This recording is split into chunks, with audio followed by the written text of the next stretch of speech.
Terima kasih Profesor. Saya ingat tadi Saudara Musli tidak mau membangkitkan isu baru. Jadi izinkan saya sedikit. Sebab ada isu baru di jalan raya, kemudian ketirisan, GFI. Ini semua ni tajuk-tajuk yang saya suka. Sebab inilah tajuk-tajuk yang saya kaji dan saya debatkan dalam parlimen. Jadi saya minta sedikit masa daripada Saudara Profesor.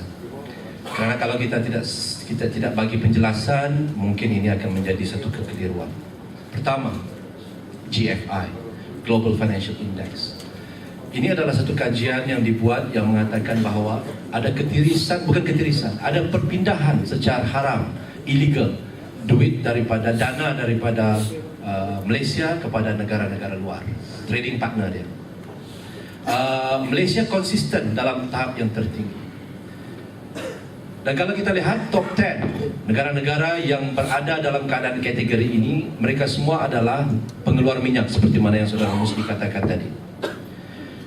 Tetapi kalau kita pergi kepada website GFI, Raymond Baker adalah ketua pengarah GFI yang berpusat di Washington. Di dalam videonya, dalam website GFI itu, beliau memberi satu amaran. Jangan sekali-kali orang yang membaca data-data GFI ini, iaitu keluaran ilegal ini, jangan sekali-kali orang yang membaca data ini mengaitkannya dengan rasuah. Kerana pada pendapat kami, rasuah itu hanyalah satu komponen yang kecil di dalam aliran haram ini.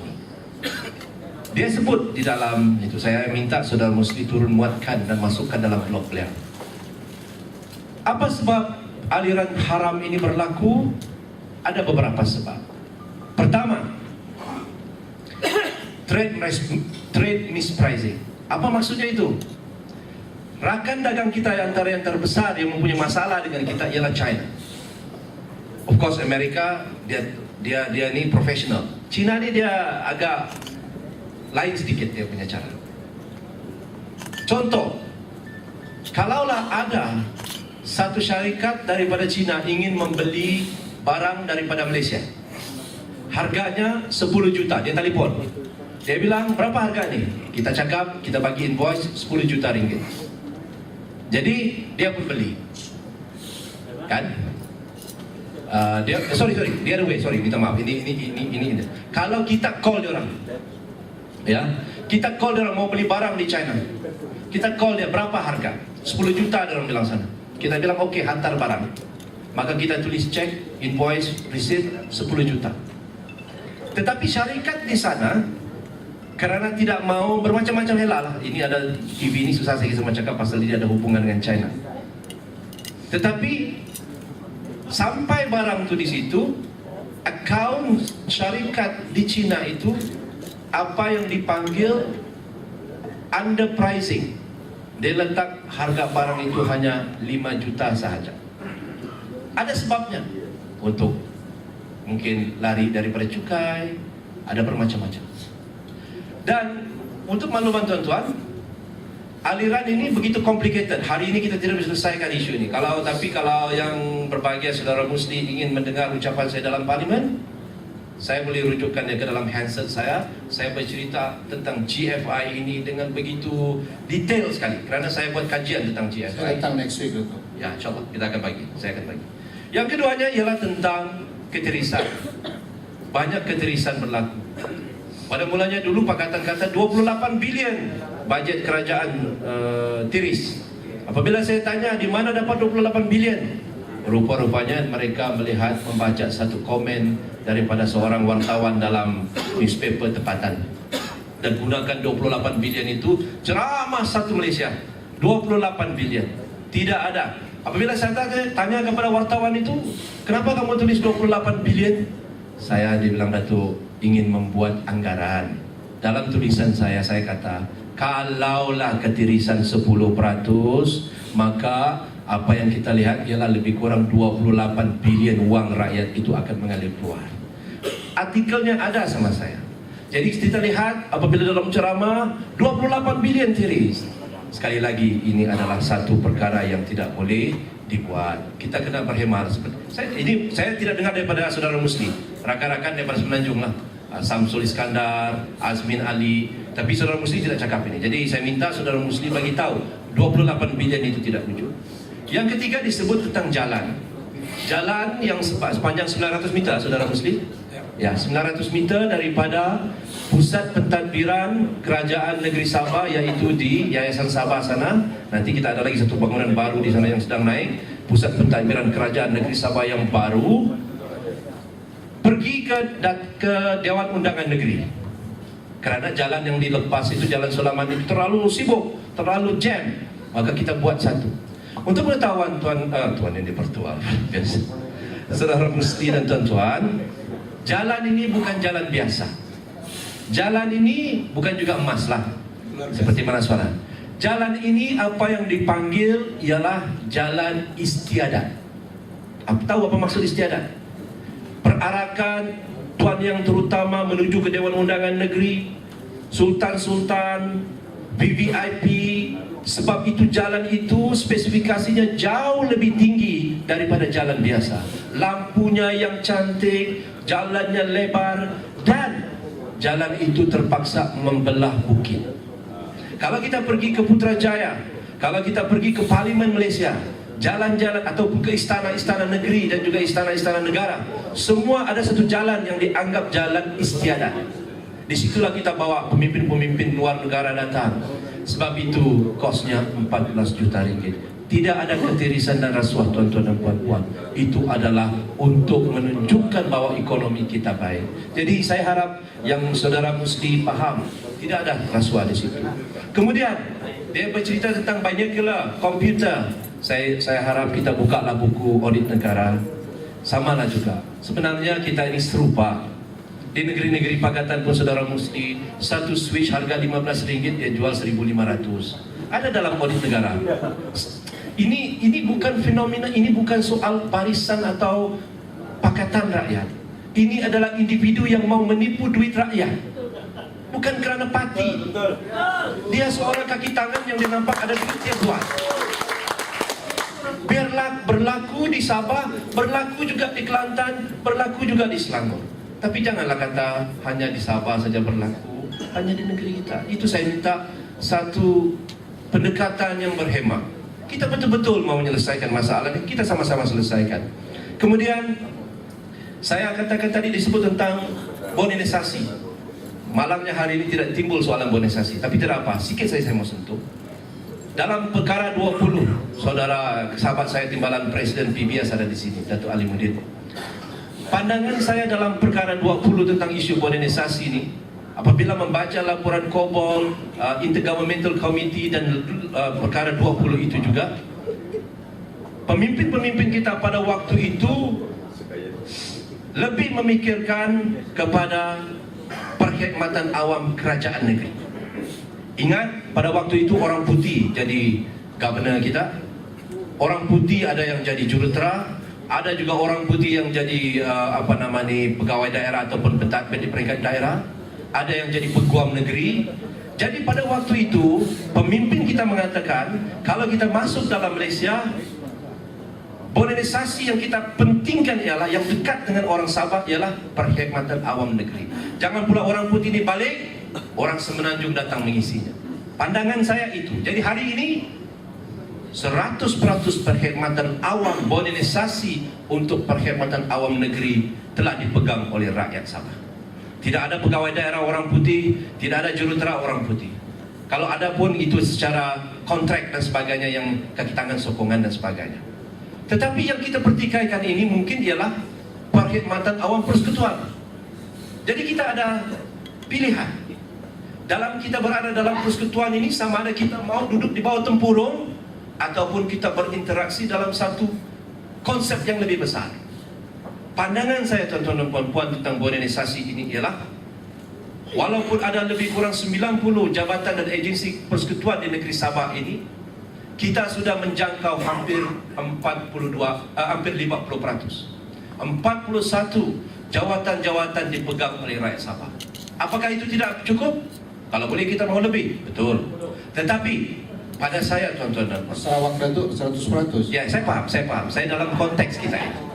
Saya bagi tahu kepada tuan-tuan, pada pandangan saya ialah yang paling penting ialah kita pegang jawatan pokok dulu, yang teras, yang boleh memberi kekuatan kepada kita, yang boleh menentukan banyak dasar di negeri kita. Apa dia jabatan-jabatan tersebut? Pendaftaran, orang Sabah yang buat IC dan sebagainya. Immigration, orang Sabah. Kesihatan, orang Sabah. Pendidikan, orang Sabah. Universiti Malaysia, orang Sabah. Jabatan Pembangunan Negeri Sabah, orang Sabah. Jabatan Pegawai Kewangan Persekutuan, orang Sabah. Mana lagi? Penerangan, orang Sabah. Pendidikan, orang Sabah. Yang teras ini sudah kita pegang. Yang kecil-kecil seperti arkib, pejabat pos, yang kecil-kecil ini, walaupun namanya agensi kerajaan persekutuan, saya kira dalam semangat kita membentuk sebuah negara, bangsa negara Malaysia ini, kita kompromi. Saya takut tuan-tuan, kalau kita bolot semua boleh juga. Tetapi bayangkan, kalau ada 100,000 rakyat Sabah sekarang ini bekerja dengan kerajaan persekutuan, 100,000 rakyat Sabah. Kalau kita tolak orang-orang Semenanjung, satu jawatan pun tidak ada di negeri Sabah, apa yang berlaku kalau rakan anak kita ini berada di Penang, di Kuala Lumpur, di Johor, apabila mereka mau menjadi ketua pengarah di situ, mungkin mereka juga tidak akan diberi. Pada saya saudara Musli, saya yang paling penting dulu perkhidmatan awam negeri, itu confirm 100% negeri. Yang kedua perkhidmatan awam persekutuan, yang kepala keras semua kita pegang. Jadi tuan moderator, last point saya sebelum saya berhenti. Oh, ada pula tadi tentang Michael Chia. Michael Chia. Saya ingin betulkan sekali lagi saudara Musli, fakta tidak betul. Michael Chia tidak pernah ditangkap di Hong Kong di airport. Ini semua adalah angkara, bukan newspaper. Tetapi kawan-kawan saya dalam Malaysia Kini, dalam The Malaysian Insider, blog-blog yang mirip kepada pembangkang. Tidak ada tangkapan Michael Chia di Hong Kong. Tidak ada insiden bawa duit 40 juta ke 19 juta Singapura dalam beg untuk dibawa naik kapal terbang untuk pergi ke Sabah. Siapa yang cakap ini? ICAC yang cakap dan juga SPRM yang cakap. Tidak ada tuduhan. Tadi dikatakan bahwa saudara Michael Chia itu didakwa, pun salah, tidak betul. Saya tahulah. Dan kalau saudara Musli masih mau tahu isu ini, tulis surat kepada SPRM, SPRM akan jawab. Saya akan pastikan jawaban itu akan dijawab. Ya, saya akan jawab. Saya akan jawab. Dia akan jawab. Dan saya sebagai ahli jawatan kuasa mereka, saya akan pastikan SPRM jawab pada tuan. Hanya kemuskilan saja, bukan. Ya, itu maksudnya. Kalau disebut, itu sebabnya tadi kan dikatakannya tempayan mulut tempayan tidak boleh ditutup. Apabila mulut tempayan ini di kalangan orang-orang politik, maka tempayan itu tidak boleh ditutup. Karena apa? Sebab isu rasuah ini tuan-tuan adalah senjata yang paling mujarab untuk menjatuhkan seseorang. Tapi saya ingin ingatkan, pada tahun 2009 apabila Akta SPRM menggantikan BPR dibuat, saya berdiri di dalam Dewan Rakyat. Apa yang saya kata dalam peribahasa? Saya kata kita bina satu image baru, agensi baru, SPRM, yang didukung oleh 5 jawatan kuasa, 42 orang awam yang memantau SPRM. Tapi yang lebih penting daripada itu, saya katakan, Akta SPRM mesti berlaku adil kepada semua pihak. Yang menuduh pun ada keadilan, yang dituduh pun perlu ada keadilan. Baik, Kerana kalau tidak ada keadilan, inilah jadinya. Sebab itu, kalau saudara Musli masih ingat, zaman BPR dahulu, ramai pemimpin-pemimpin pembangkang kata apa? Apabila dituduh oleh BPR, apa dia kata? Oh, ini adalah politik. Ini adalah tujuan politik. Sebab itu mereka dituduh. Jadi sebab ini kita ada SPRM sekarang ini. SPRM adalah agensi pembasmi rasuah yang pada saya harus didukung dan disokong. Kerana itulah saya katakan tadi, SPRM dibuat dengan cara supaya ianya berlaku adil. Sebab itu ada Seksyen 29(4) dalam Akta SPRM. Apa maksud 29(4)? Apabila kita membuat aduan, Kita tidak boleh bagi tahu, panggil TV3, panggil Malaysia Kini, panggil Malaysian Insider dan bagi tahu, oh saya baru laporkan simpulan bin simpulan rasuah, saya sudah bagi bukti kepada SPRM. Apabila ditanya kepada SPRM, rupanya bukti itu hanyalah printing copy daripada internet. Itulah buktinya. Tuan-tuan, dalam kita menuduh seseorang dalam rasuah ini, yang dituduh itu, ini adalah natural justice. Kalau hari ini saya menuduh salah satu daripada tuan-tuan rasuah, sudah pasti tuan-tuan mau supaya keadilan juga berlaku kepada tuan-tuan, supaya hak tuan-tuan tidak dihina, tidak difitnah dan dituduh dan merosakkan nama baik tuan-tuan.